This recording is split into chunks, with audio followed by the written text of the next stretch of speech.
Hello, good morning student. मैं आपका bio अध्यापक बीवी यादव। बच्चों, कल हमने पढ़ाया था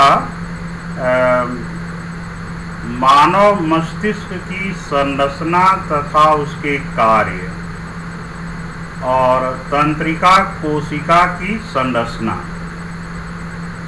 और उसमें जो हेडिंग थी कि किस तरह से यानी जंतुओं में तंत्रिकीय समन्वयन होता है, नर्वस कोऑर्डिनेशन इन एनिमल।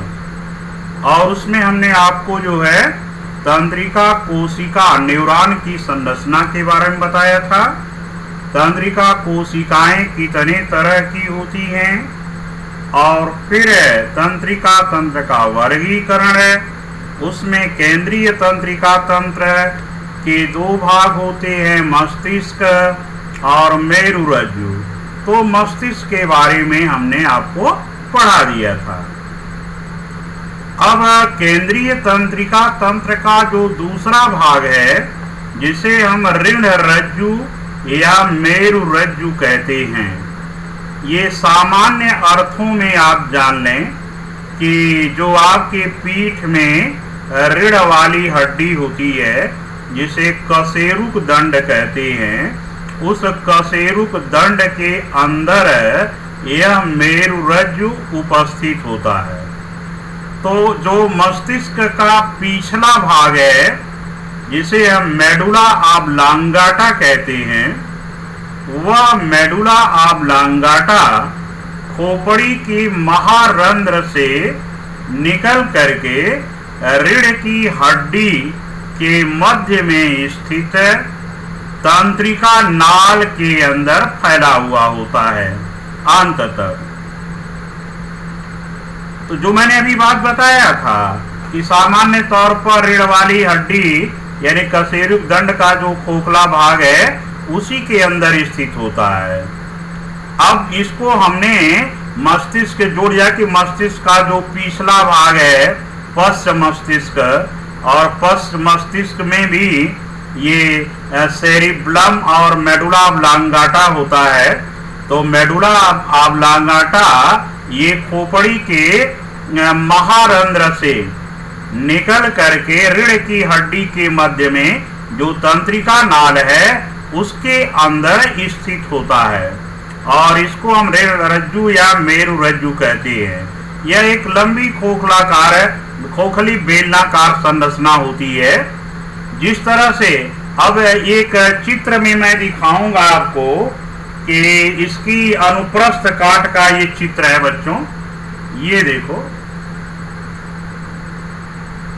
ये अनुप्रस्थ काट का चित्र है। किसका अनुप्रस्थ काट है? ये ऋण रज्जु की। ऋण रज्जु का सेक्शन काटा गया तो ये संरचना आपको दिखाई देती है। दिखाई दे रही है?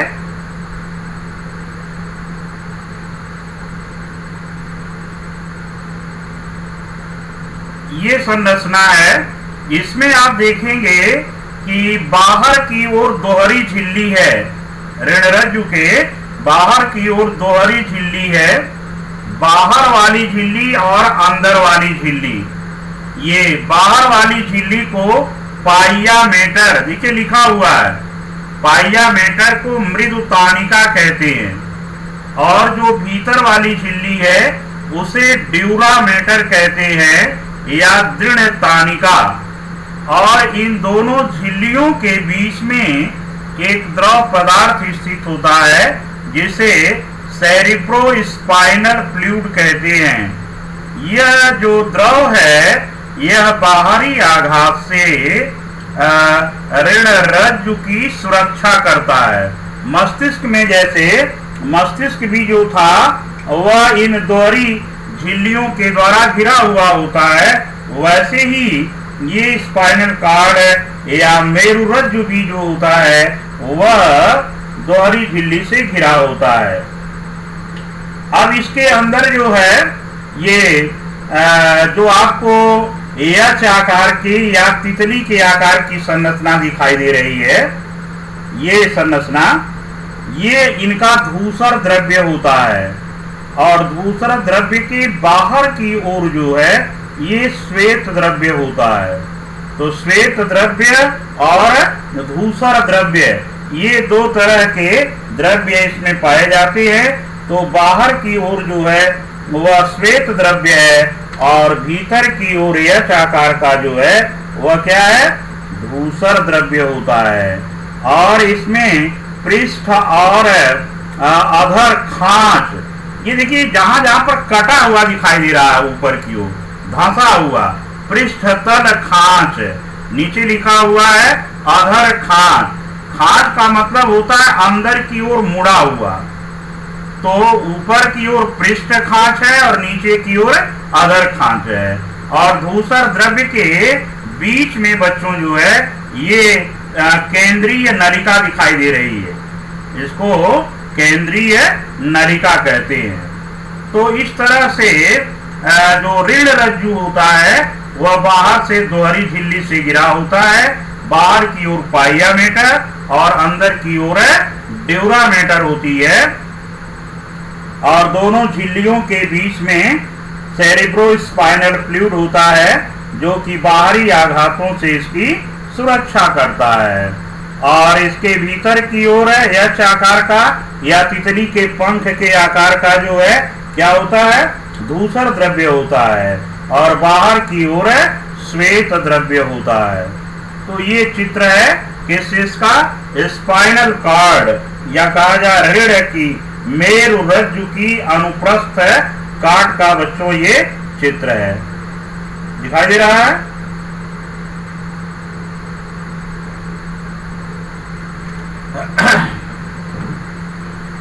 अब मेरु रज्जु के कार्य क्या होते हैं, यह प्रतिवर्ती क्रियाओं का मुख्य केंद्र होता है।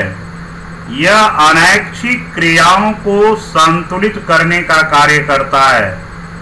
मेरु रज्जु मस्तिष्क को जाने वाले तथा मस्तिष्क से आने वाले प्रेरणाओं के लिए मार्ग प्रदान करता है। अब बताया गया कि यह अनैच्छिक क्रियाओं या प्रतिवर्ती क्रियाओं का केंद्र होता है। तो हम जान लें कि प्रतिवर्ती क्रियाएं किसे कहा जाता है। ज्ञानेंद्रियों के द्वारा जो प्राप्त उद्दीपन होते हैं, जो मस्तिष्क को भेजे जाते हैं, तो मस्तिष्क में उन बाह्य उद्दीपनों का क्या होता है, विश्लेषण होता है। यानी प्रमस्तिष्क से नियंत्रित क्रियाएं जो होती हैं वह अच्छी क्रियाएं कहलाती हैं। जो मस्तिष्क के द्वारा कंट्रोल्ड होती है, नियंत्रित होती हैं जैविक क्रियाएं, उनको ऐच्छिक क्रियाएं कहते हैं। परंतु कुछ क्रियाएं ऐसी होती हैं जो बाह्य उद्दीपनों के प्रति की जाती हैं, वह बिना मस्तिष्क के सहयोग के होती हैं। यानी बिना मस्तिष्क के सहयोग के बाह्य उद्दीपनों के प्रति की जाने वाली अनुक्रियाएं क्या कहलाती हैं, अनैच्छिक क्रियाएं कहलाती हैं। और ऐसी अनैच्छिक क्रियाएं जो किसी उत्तेजना के फलस्वरूप हमारे दैनिक जीवन में अपने आप होती रहती हैं, उन अनैच्छिक क्रियाओं को प्रतिवर्ती क्रियाएं कहते हैं। क्या कहते हैं, प्रतिवर्ती। इसका मतलब है प्रतिवर्ती क्रियाएं जो है वह मस्तिष्क के नियंत्रण में नहीं बल्कि किसके नियंत्रण में होती हैं, मेरु रज्जु। किसके नियंत्रण में, मेरु रज्जु या ऋण रज्जु के नियंत्रण में होती हैं। तो जो क्रियाएं बिना मस्तिष्क की सहायता से बाह्य उद्दीपनों के प्रति अनुक्रियाएं की जाती हैं, प्रतिक्रियाएं की जाती हैं, उनको अनैच्छिक क्रियाएं कहते हैं। और ऐसी अनैच्छिक क्रियाएं जो किसी उत्तेजना के फलस्वरूप हमारे दैनिक जीवन में अपने आप होती रहती हैं, वे प्रतिवर्ती क्रियाएं कहलाती हैं। और प्रतिवर्ती क्रियाओं का नियंत्रण मेरु रज्जु के द्वारा होता है। मस्तिष्क का इन क्रियाओं पर कोई प्रभाव नहीं पड़ता है। अब प्रतिवर्ती क्रिया का कुछ उदाहरण जैसे बताया गया कि अचानक जो है आपका हाथ है और कोई गर्म चीज आपके हाथ पर रख दी जाए तो क्या करते हैं, आप तुरंत हटा लेते हैं। या किसी ने पिन चुभो दिया, क्लास में ही बच्चे बैठे रहते हैं, एक दूसरे को पिन चुभो देते हैं, वो तुरंत अपने शरीर को हटा लेते हैं। वो अभी क्या है, एक प्रकार की प्रतिवर्ती क्रिया है। और इस क्रिया में बहुत कम समय लगता है। तेज रोशनी पड़ रही है आपकी आंखों के ऊपर है तो पलकें क्या हो जाती है, झपक जाती हैं। जोर की आवाज होती है, मुंह खुल जाता है। ये सारी प्रतिवर्ती क्रियाएं होती हैं। और गर्म चीज को छूने पर या उसकी संवेदनाएं तंत्रिका तंत्र द्वारा कहाँ पहुंचती है, मेरुरज्जु में पहुंचती है। और इसके उत्तर में मेरुरज्जु का आदेश प्रेरक तंत्रिकाओं द्वारा कार्यकारी अंग की पेशियों को पहुंचता है। और कार्यकारी अंग की जो पेशियां होती हैं वो सिकुड़ जाती हैं और तुरंत आप क्या करते हैं, हाथ को हटा लेते हैं। तो इस तरह से ये प्रतिवर्ती क्रियाएं हमारे जीवन में होती रहती हैं। अब प्रतिवर्ती क्रियाओं की कार्य विधि क्या है, तो इसके लिए भी चित्र पहले समझेंगे तभी वो समझ में आएगा कि कैसे हो रहा है। यही ऋण रज्जु है और इसी में से ये इनका मार्ग होता है कि ये कैसे जो है बाह्य उद्दीपन वो तंत्रिका द्वारा मस्तिष्क को जाता है और मस्तिष्क से फिर ऋण रज्जु में। लेकिन यहाँ पर प्रतिवर्ती क्रिया है, मस्तिष्क की बिना सहायता से होने वाली क्रिया है। इसलिए जो संवेदना है वह कहाँ जाएगी, ऋण रज्जु में जाएगी और दूसरे रास्ते से यानी मेरु तंत्रिकाओं द्वारा या चालक तंत्रिकाओं के द्वारा वह फिर प्रभावित अंग के पास उसका आदेश पहुंचता है। तो प्रतिवर्ती क्रियाओं की जो क्रिया विधि है, इसमें इन क्रियाओं में जो संवेदी प्रेरणा होती है वह मस्तिष्क में पहुंचने पर तुरंत ही चालक प्रेरणा के रूप में अपवाहक अंगों में स्थानांतरित हो जाती है। इस प्रकार से जो प्रतिवर्ती क्रियाएं हैं अनायास, अविलंब, यंत्रवत एवं सहज ही घटित होती रहती हैं। इस क्रिया का आविष्कार जो है 1833 में सर्वप्रथम मार्शल हॉल ने किया था। उन्होंने बताया था कि जो स्पाइनल कॉर्ड है या जो ऋण रज्जु है उसमें ये दो मूल रूप के रूप में स्पाइनल तंत्रिकाएं निकलती हैं। ऊपर की ओर पृष्ठ मूल होता है और नीचे की ओर अधर मूल होता है। ये चित्र में आप देखेंगे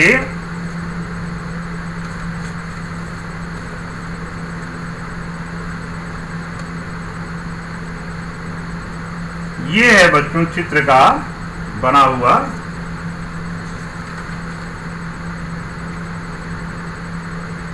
दिखाई दे रहा है,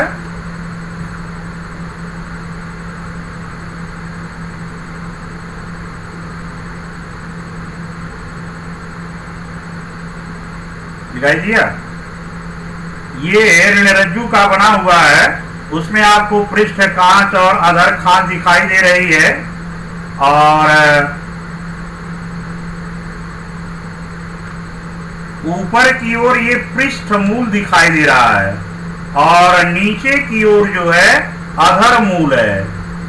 तो पृष्ठ मूल यानी यह जो स्पाइनल तंत्रिका है इसके दो मूल हैं, ऊपर की ओर पृष्ठ मूल है और नीचे की ओर अधर मूल है। तो पृष्ठ मूल के अंदर आप देख रहे हैं संवेदी तंत्रिका आ रही है और वो कहां से आ रही है, संवेदी अंग से आ रही है। अब नीचे की ओर देखें कि अधर मूल जो होता है, अधर मूल से निकल रही हैं चालक तंत्रिकाएं और वह पेशियों के पास जा रही हैं। लेकिन जो संवेदी तंत्रिकाएं हैं वह संवेदी अंग से यानी संवेदना को या बाह्य उद्दीपन को लेकर के पृष्ठमूल के अंदर ये पहुंचती हैं और वहां पर ये दूसर द्रव्य होता है और वहां पर न्यूरॉन होती है और जो दोनों को संवेदी और प्रेरक तंत्रिकाओं को डेंड्राइट्स के द्वारा जोड़ती है, जिससे दूसर द्रव्य से उसके उद्दीपन के प्रति अनुक्रिया करने का जो आवेग है वह किसके द्वारा जाता है? आपके चालक तंत्रिका के द्वारा। किसके द्वारा? चालक तंत्रिका के द्वारा जो है पेशी तक पहुंचता है या कार्यकारी अंग तक पहुंचता है। दिखाई दे रहा है?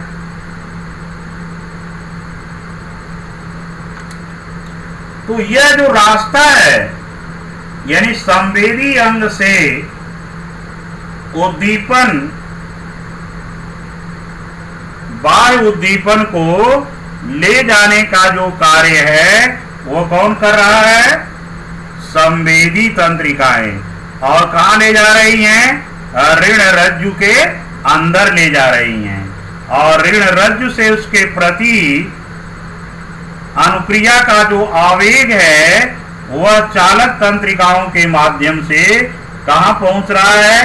पेशियों के पास या कहा जाता है कार्यकारी अंग के पास पहुंचता है।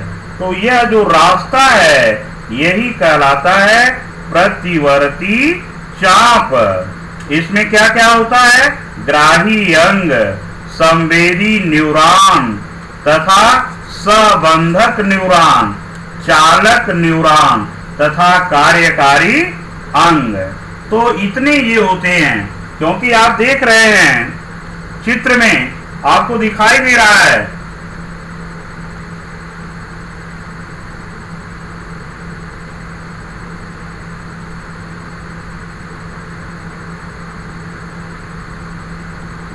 पूरा चित्र।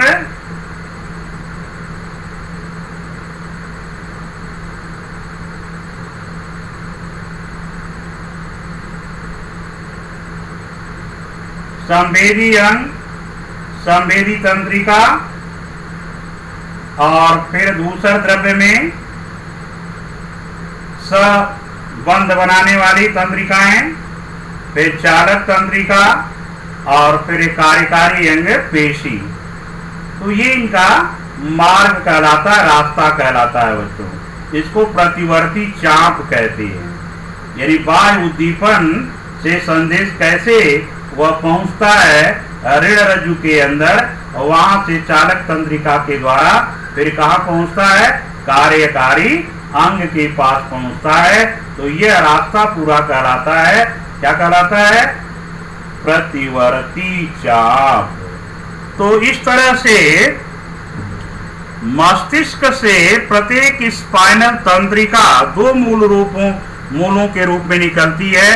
पहला संवेदी तंतुओं से बना पृष्ठमूल, दूसरा चालक तंतुओं से बना हुआ अधर मूल होता है। संवेदना प्राप्त होने पर जो आवेग है, आवेग की लहर पृष्ठमूल से होकर पृष्ठमूल गुच्छक में स्थित न्यूरॉन तथा उसके एक्सान से होती हुई सुषुम्ना के धूसर द्रव्य, सुषुम्ना किसे कहा जाता है? ऋण रज्जु को ही। तो सुषुम्ना के धूसर द्रव्य में पहुंचती है और यहां से आवेग सिनॉप्टिक घुंडियों से होता हुआ चालक तंत्रिका कोशिकाओं के डेंड्राइट्स में पहुंचता है। अब यह आवेग चालक प्रेरणा बन करके प्रभावी अंगों के पास पहुंचता है, जिससे प्रभावी अंग की जो पेशियां होती हैं वह क्रियाशील होकर के गति प्रदान करने लगती हैं। इस प्रकार से प्रतिवर्ती क्रिया के क्रियाविधि चलती रहती है। अब प्रतिवर्ती क्रियाएं जो बच्चों होती हैं वह दो प्रकार की होती हैं, एक प्राकृतिक या अवंधिक प्रतिवर्ती क्रिया और दूसरी होती है उपार्जित या अनुबंधित प्रतिवर्ती क्रिया। प्राकृतिक या अवंधित प्रतिवर्तित क्रिया यह जन्मजात होती है। कैसी होती है? यह जन्मजात होती है। इसमें किसी एक्सपीरियंस या अनुभव तथा प्रशिक्षण की आवश्यकता नहीं होती है। जैसे हमारे आंख के पास कोई भी सामान वस्तु आती है, तुरंत हमारी पलकें क्या हो जाती हैं? बंद हो जाती। किसी ने सिखाया नहीं है, ये अपने आप जो है। जब कोई भोजन गलत तरीके से निगलने पर सांस की नली में चला जाता है तो अपने आप खांसी आ जाती है। ये सिखाया नहीं जाता है, ये जन्मजात गुण होता है। कोई छोटा बच्चा है, उसके हाथ में कोई सामान देंगे तुरंत पकड़ लेता है, ये उसको सिखाया या बताया नहीं गया हुआ है। या स्वादिष्ट भोजन है, कोई जो है भोजन है तो उसको देख करके आपके मुंह में लार आ जाती है, टपक पड़ती है। होता है उसके सामने जो है भोजन ले आकर के रखेंगे स्वादिष्ट जो है, तो क्या करता है? अपनी जीभ से उसके लार निकलने लगती है। तो वे प्रतिवर्ती क्रियाएं जो जन्मजात होती हैं, जो बिना किसी अनुभव के या प्रशिक्षण के अपने आप होती रहती हैं, उनको हम प्राकृतिक या अवंधित प्रतिवर्ती क्रियाएं कहते हैं। दूसरी है उपार्जित। जन्म लेने के बाद सीखने पर, यानी अभ्यास करने पर या प्रशिक्षण लेने पर जो क्रियाएं अपने आप होती रहें, उनको हम कहते हैं उपार्जित या अनुबंधित प्रतिवर्ती क्रिया। अब जैसे उदाहरण के तौर पर है, आप बड़ी होती हैं, थोड़ा साइकिल चलाना सीखती हैं। जब साइकिल चलाना पूरा आपको आ जाता है, तब आपको सोचना नहीं पड़ता है, आपके पैर पैडल पर अपने आप पड़ते जाते हैं और आप दो चार लड़कियां साथ में बात करते हुए साइकिल चलाती जाती है, हैंडल कहाँ मोड़ना अपने आप होता जाता है। वो उसके लिए आपको दिमाग लगाने की आवश्यकता नहीं पड़ती है या मस्तिष्क की हेल्प नहीं लेनी पड़ती है। कोई भी टाइप करने वाला कंप्यूटर पर टाइप करना है, जब वो प्रशिक्षण ले लेता है तो बिना आंख से देखे ये अपने आप उसकी उंगलियां चलने लगती हैं।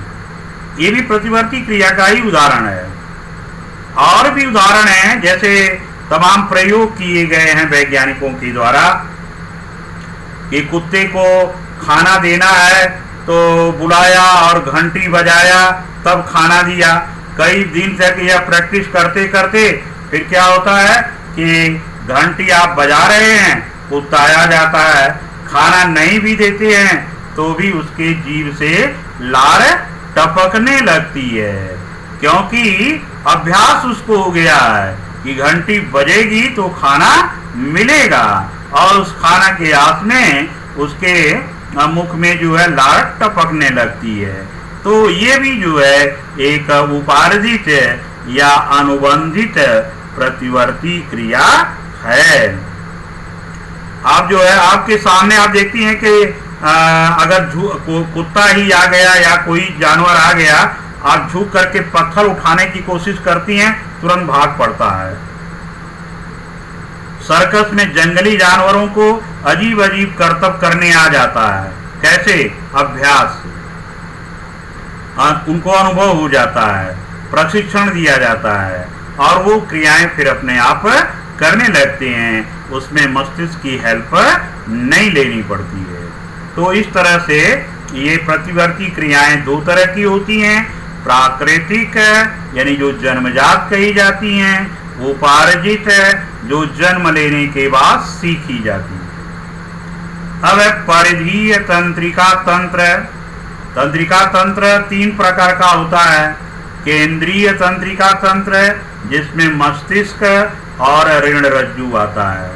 अब है परिधीय तंत्रिका तंत्र। परिधीय तंत्रिका तंत्र के अंदर तंत्रिकाएं आती हैं और तंत्रिकाएं दो तरह की हैं, कपालीय तंत्रिकाएं और ऋण तंत्रिकाएं। जो कपालीय तंत्रिकाएं होती हैं ये 12 जोड़ी होती हैं और इसमें तीनों प्रकार की होती हैं, संवेदी, प्रेरक और मिश्रित। ये तीनों तरह की होती हैं। ये क्या करती हैं कि ज्ञानेंद्रियों से संवेदनाओं को प्राप्त करके मस्तिष्क में पहुंचाती हैं और मस्तिष्क द्वारा लिए गए निर्णय के संदेश को वो क्या करती हैं कि प्रेरक तंत्रिकाओं के माध्यम से कार्यकारी अंगों तक पहुंचाने का कार्य करती हैं। और दूसरी है ऋण तंत्रिकाएं। मनुष्य में ये 31 जोड़ी होती हैं, मेढक में 10 जोड़ी होती हैं और ये मिश्रित होती हैं। इसमें संवेदी तथा अधर मूल की तंत्रिकाओं से ये बनी होती हैं। जैसे पृष्ठ मूल में मैंने बताया था संवेदी तंत्रिकाएं जाती हैं और अधर मूल में प्रेरक तंत्रिकाएं होती हैं। तो परिधीय तंत्रिका तंत्र में तंत्रिकाएं होती हैं, कपालीय तंत्रिकाएं और ऋण तंत्रिकाएं। अब आता स्वायत्त तंत्रिका तंत्र। यह तंत्र स्वतंत्र रूप से कार्य करता है किंतु अंतिम रूप से इसका नियंत्रण केंद्रीय तंत्रिका तंत्र के द्वारा ही होता है।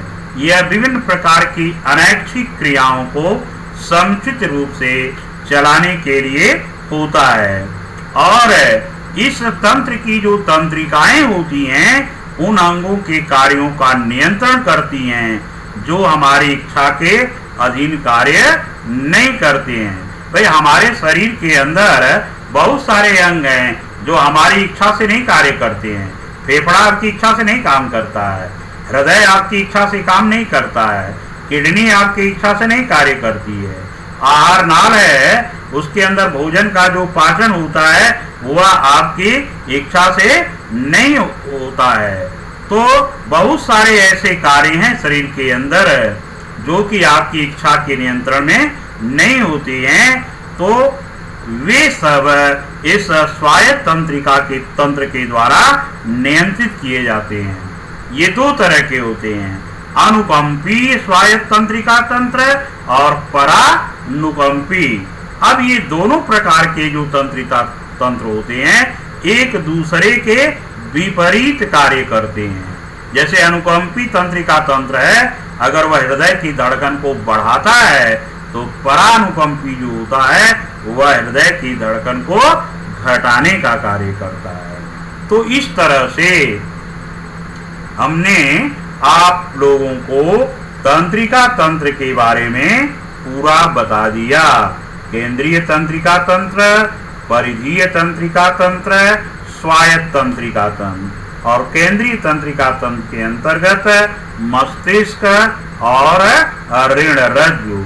तो नर्वस सिस्टम के द्वारा मनुष्य में जो कोऑर्डिनेशन का कार्य होता है वह किस प्रकार होता है, किसके द्वारा होता है, इन सारी चीजों को आपको हमने बता दिया। अब आगे के क्लास में जो है ये अंतःस्रावी तंत्र के द्वारा शरीर की क्रियाओं का नियंत्रण और समन्वय कैसे होता है इसको बताया जाएगा। तो बच्चों आज का क्लास यहीं पर समाप्त होता है और बच्चों गुड बाय, थैंक यू।